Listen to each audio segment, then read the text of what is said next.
Welcome to the Banker Lamp. Please enjoy the video. You start by creating a new project and choosing 48000HC 24-bit. That gives headroom and compatibility. Next, add a mono track, pick your mic input, arm it, and enable input monitoring so you hear yourself. Then run a quick level check.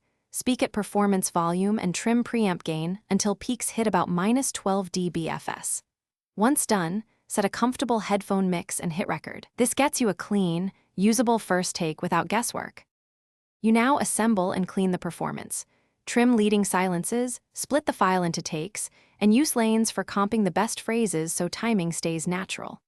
Once comped, perform non-destructive edits and zoom to fix breaths and clicks.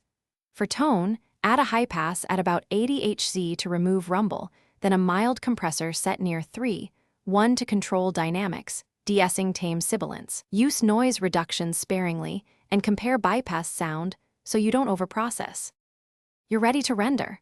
Set the project range, choose WAV at 48000HC and 24-bit for delivery, and name the file clearly with date and version. Normalize to around -1 dBFS, add basic metadata, and export an MP3 backup at 192 kbps for quick sharing. Make sure to save the project and create a backup folder. If you hear clipping or unwanted artifacts after rendering, stop. Reopen the saved project, lower track or master gain, then re-render to avoid permanent quality loss. Thanks for watching. If this was helpful, leave a like and consider subscribing. See you next time.